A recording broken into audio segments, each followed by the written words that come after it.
पिछले 15 मिनट से निर्मला जी फोन पर अपनी बेटी से बातें कर रही थी।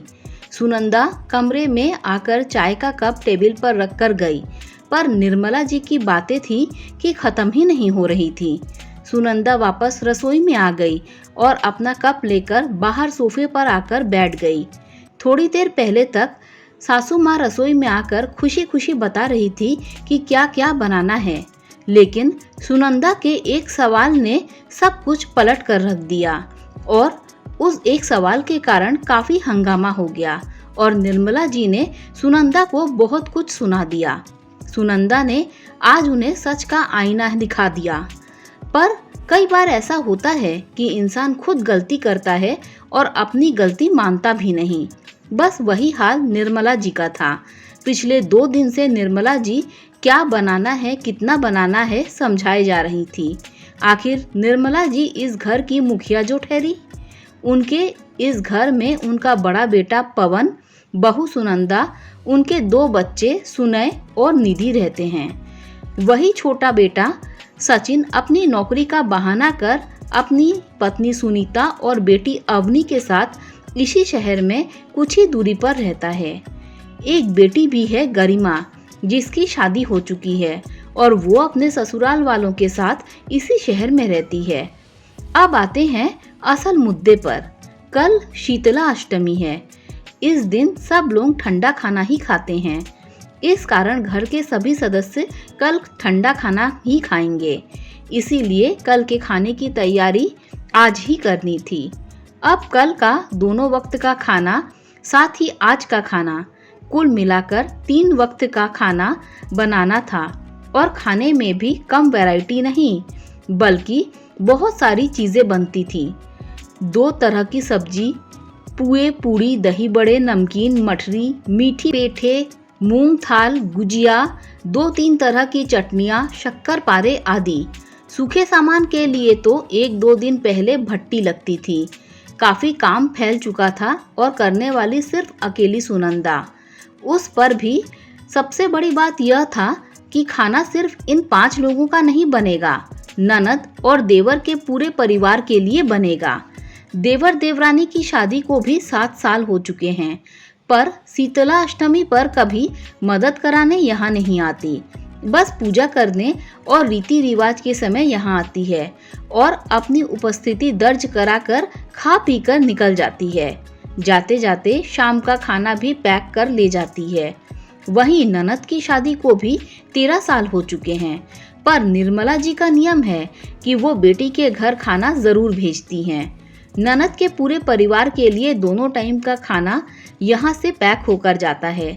इसीलिए ननद रानी को भी शीतला अष्टमी पर ज्यादा मशक्कत नहीं करनी पड़ती। वो तो बस रोटी राब बनाकर रख देती है और उसी से दूसरे दिन दोनों सास बहू पूजा कर लेती हैं, क्योंकि पता है खाना तो उसके मायके से आ जाएगा। अब बची निर्मला जी। हाँ, वो रसोई में मदद करने जरूर आती हैं, पर थोड़ा उम्र का तकाजा है और थोड़ा सास होने का रौब। इसी कारण मदद कम करती हैं और ताने ज्यादा मारती हैं। और सुनंदा सब कुछ सुनकर भी परिवार वालों की खुशी के लिए चुपचाप काम कर लेती थी। लेकिन इस बार सुनंदा की तबीयत ठीक नहीं थी। उसे आए दिन माइग्रेन की शिकायत हो रही थी। कल भी भट्टी चालू थी, लेकिन कल सुनंदा को माइग्रेन की समस्या हो गई, जिस कारण से ज्यादा कुछ नहीं बन पाया। कुछ सूखा सामान बन चुका था, लेकिन अभी भी काफी सूखा सामान बनाना बाकी था। ऊपर से आज ही सारा काम पूरा करना था, क्योंकि सामान पैक होकर ननद के घर जाना था। सुबह सुबह ननद का फोन आया तो सुनंदा से बोली, भाभी खाने में क्या क्या बना लिया? दीदी, सिर दर्द हो रहा है। कल रात को भी माइग्रेन की दवाई खाई थी। आज भी समस्या है। समझ नहीं आ रहा कि कैसे बना पाऊंगी। अगर आप आ जाती तो थोड़ी मदद मिल जाती। सुनंदा ने भी सपाट शब्दों में कहा। अरे भाभी, मैं आपकी मदद करने आऊंगी तो मेरे ससुराल वाले क्या कहेंगे? इससे अच्छा आप छोटी भाभी को फोन कर लो, कहकर ननद ने फटाफट फोन रख दिया। उसकी बात सुनकर सुनंदा को बहुत बुरा लगा। फिर भी उसने हिम्मत करके निर्मला जी से कहा, मम्मी जी मेरी तबीयत ठीक नहीं है, मैं उतने लोगों का खाना अकेले नहीं बना पाऊंगी। आप सुनीता को बोल दीजिए, वो आ जाएगी, थोड़ी मदद मिल जाएगी। उसकी बात सुनकर निर्मला जी ने कहा, तो तू कौन सा अकेले खाना बनाती है, मैं भी तो तेरी मदद करती हूँ। ऊपर से तूने मेरी बेटी को भी मदद के लिए बोल दिया, थोड़ी सी शर्म भी नहीं आई? उसके ससुराल वाले क्या सोचेंगे? निर्मला जी की बात सुनकर सुनंदा हैरान रह गई। आज पहली बार ननद से मदद के लिए सवाल क्या किया, इसमें इतनी जल्दी अपनी माँ को फोन भी कर दिया। पर फिर भी बोली, मम्मी जी ये सब बात की बात है, अभी तो आप सुनीता को फोन लगाइए। मैं क्यों फोन करूं? तू खुद ही फोन कर ले। छोटी ननद और देवर सुहा नहीं रहे तुझे, घर की बड़ी बहू है तू। अरे साल में उनके लिए एक बार बना लेती है तो कोई फर्क थोड़ी ना पड़ता है। सासू माँ भी बड़बड़ाते हुए सोफे पर बैठ गई। आखिर सुनंदा ने ही अपनी देवरानी को फोन किया और जानबूझकर फोन स्पीकर पर रख दिया। सुनीता, तुम आज आ जाती तो अच्छा होता, मेरी थोड़ी मदद हो जाती। मुझे बहुत सिर दर्द हो रहा है, इतने लोगों का खाना शायद मैं नहीं बना पाऊंगी। अरे भाभी, आप पहले फोन करती तो मैं जरूर आ जाती। अभी फिलहाल तो मैं अपने मायके आई हुई हूँ, यहाँ माँ की तबीयत थोड़ी खराब है, कहकर उसने भी फोन रख दिया, क्योंकि वह जानती थी कि कैसे भी करके सासू माँ सुनंदा से खाना बनवा ही लेगी। सुनंदा ने सासू माँ की तरफ देखा तो उन्होंने सुनंदा को ही ताना मारते हुए कहा, अरे उसकी माँ की तबीयत खराब है तभी नहीं आई, वरना तेरी तरह कामचोर नहीं है वो। अरे मेरी छोटी बहू तो गुणों की खान है। सुनंदा को निर्मला जी की बात बुरी तो बहुत लग रही थी, इसीलिए उसने साथ ही साथ सुनीता के मम्मी को फोन लगा दिया और उनका फोन भी स्पीकर पर रख दिया। जब उधर से उसकी मम्मी ने फोन उठाया तो सुनंदा ने कहा, नमस्ते आंटी जी, कैसी हैं आप? बस बेटा मैं ठीक हूँ, कल शीतला अष्टमी है तो उसकी तैयारी कर रही हूँ। अच्छा, क्या आप सुनीता से बात करवा सकती हैं? मुझे कुछ ज़रूरी काम था। अरे बेटा, सुनीता यहाँ कहाँ? कल शीतला अष्टमी आपके घर में भी तो है, तो कितना काम होता है आपको तो पता ही है। मेरी बेटी तो वैसे भी बहुत मेहनती है, हर साल कितना अच्छा अच्छा खाना बनाती है। पिछले साल मैंने मूंग थाल खाया था उसके हाथ का। बस एक निवेदन करती हूँ बेटा, तुम भी मेरी बेटी जैसी हो, थोड़ा मेरी बेटी की मदद कर दिया करो, वो अकेले इतना कुछ कैसे करेगी? वैसे भी आपकी मम्मी जी का स्वभाव कितना सख्त है। कोई बात नहीं आंटी जी, मैं हूँ ना, बस वो आती ही होगी।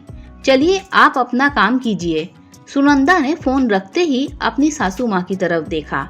निर्मला जी उससे नजरें भी नहीं मिला पा रही थी। आखिरकार सुनंदा ने कहा, माफ करना मम्मी जी, आप अपने छोटे बच्चों के लिए मुझे बातें सुनाती हो, वो आपके छोटे बच्चे हमारा इस्तेमाल कर रहे हैं, अब तो समझ जाइए। पर अब मैं उन लोगों के लिए खाना नहीं बनाऊंगी, मुझसे जितना बन पड़ेगा मैं अपने परिवार के लिए बना लूंगी। इसके अलावा मैं किसी चीज़ को हाथ भी नहीं लगाऊंगी। उन लोगों से कह दीजिए कि अपने खाने का बंदोबस्त खुद कर ले। अरे उस निकम्मी बहू को तो छोड़, मेरे बारे में इतना झूठ बोलती है, पर मैं इतने सालों से अपनी बेटी के ससुराल खाना भेज रही हूँ, अगर इस बार नहीं भेजूंगी तो उसके ससुराल वाले क्या सोचेंगे? देखिए मम्मी जी, आपको ननद रानी के घर कुछ भिजवाना है तो आप बाजार से सूखा सामान खरीद कर भिजवा दीजिए, पर अब मैं इतने लोगों का खाना नहीं बना पाऊंगी। मैं भी इंसान हूँ, इन लोगों ने मुझे मुफ्त की नौकरानी ही समझ लिया, उन्हें भी तो सोचना चाहिए कि थोड़ा आगे बढ़कर खुद मदद करा दे। खैर छोड़िए, मुझे किसी से उम्मीद नहीं, अब मैं मुफ्त की नौकरानी बनने से इनकार करती हूँ और मैं उनसे कुछ नहीं कहूँगी, आप खुद फोन करके उनसे कहेंगी। जब सासू माँ ने देखा कि अब सुनंदा ने भी मन बना लिया है कि उसे अब किसी के सामने नहीं झुकना है और वो गलत भी नहीं है, तो अपने आप अपनी बेटी और बेटे को फोन लगाने चल दी। खैर सासू माँ थोड़ी देर बाद हॉल में आई और सुनंदा के पास सोफे पर आकर बैठते हुए बोली, बहू एक काम कर, तू रोटियां सेक ले, मैं मीठे चावल और राब बना लेती हूँ। बाकी किसी को कुछ खाना होगा तो बाजार से मंगा लेंगे। कह दिया मैंने उन लोगों से कि अपना बंदोबस्त खुद कर लो। और रही बात गरिमा की तो सूखा सामान बाजार से खरीद कर उसके घर भिजवा देंगे। कहकर सासू माँ रसोई में चल दी और पीछे पीछे सुनंदा भी खुद को बधाई देते हुए। आखिर उसने खुद को इस्तेमाल होने से रोक लिया था। दोस्तों, आपको कहानी कैसी लगी कमेंट करके जरूर बताएं। कभी कभी ससुराल में चुप रहने से बाकी लोग आपको नौकरानी समझ लेते हैं। अपना स्वाभिमान बचाकर रखें। सबको मिलजुल कर ही काम करना चाहिए।